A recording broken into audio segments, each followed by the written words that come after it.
Salut à tous et bienvenue dans cette nouvelle vidéo. Aujourd'hui, nous allons parler d'un sujet plus qu'intéressant. Nous allons parler donc de la discipline. Pourquoi je décide donc de parler de la discipline aujourd'hui? Je décide de parler de la discipline pour le simple fait que lorsqu'on est discipliné, on arrive à faire plein de choses, même les choses les plus difficiles. Tenez-vous bien. Lorsque vous avez envie de faire quelque chose de difficile, au bout d'un moment, vous êtes découragé. Vous n'avez simplement plus envie de le faire parce que ça devient pénible, ça devient agaçant, ça devient fatigant, ça devient même endolorant parfois. Mais ce qui se passe, c'est que lorsque vous êtes discipliné et que vous êtes engagé à faire quelque chose, et bien petit à petit, vous pourrez le faire. Restez jusqu'à la fin parce que dans cette vidéo, je vous donne des astuces que j'utilise moi-même pour rester focus sur mes objectifs. Je pense au pourquoi avant de penser au comment. Avant de penser comment faire quelque chose, je pense à pourquoi je fais cette chose.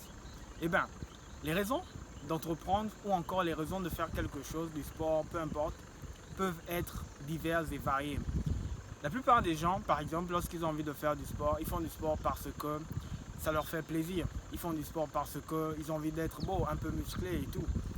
Mais la meilleure raison pour moi de faire du sport, c'est de me dire que mon corps abrite mon esprit et mon âme. Donc ça doit être une structure solide. Ça, c'est une raison qui vous pousse au bout de l'effort. Il y en a plein d'autres. Peut-être que vous faites du sport pour être en bonne santé. En voici une raison qui en vaut la peine. Mais si vous faites du sport parce que vous avez envie d'être beau, lorsque vous paraissez beau devant le miroir, eh bien, l'envie s'estompe et vous allez arrêter. Lorsque je vois des gens entreprendre et lâcher plus tard, leur raison, c'est souvent qu'ils ont envie d'un peu d'argent. Et lorsqu'ils ont ce peu d'argent, eh bien, l'envie s'estompe, ils ont envie d'arrêter. Les astuces ici que je vous présente sont les suivantes. Avoir une raison assez solide, premièrement. Deuxièmement, se battre et agrandir sa vision. Pourquoi je parle d'agrandir sa vision? C'est parce que lorsqu'on a une petite vision, qu'on a fait un certain nombre de choses, on se dit que voilà, on a déjà fait assez. Mais par contre, lorsqu'on a une grande vision, eh bien, notre objectif nous tire toujours vers le haut parce qu'on ne l'atteint presque jamais. Et puis, lorsqu'on se bat, étape par étape, on est motivé parce qu'on avance vers notre vision. Mais comme on ne l'a pas encore atteint, eh bien, on se bat toujours pour l'atteindre. Donc, avoir une grande vision ici est primordial si vous avez envie de faire des choses remarquables.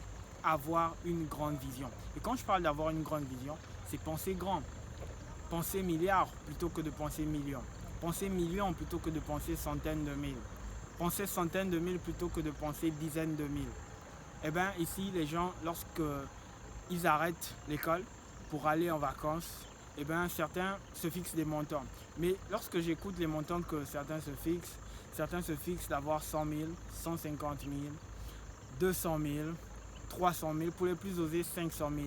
Mais j'entends rarement des personnes dire en 3 mois, bon, peut-être que ce n'est pas réaliste pour eux, mais c'est possible. En 3 mois, je vais avoir 1 million. J'ai rarement entendu ça.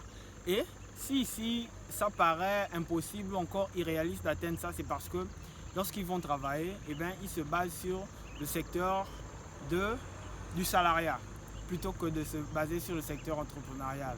En 3 mois, si vous entreprenez bien, que vous avez une bonne start-up, surtout dans le secteur de l'agriculture, vous pouvez faire 1 million. Dites-moi ce que vous en pensez. N'oubliez pas de vous abonner si ce n'est pas déjà fait. Allez, on se capte pour une prochaine vidéo.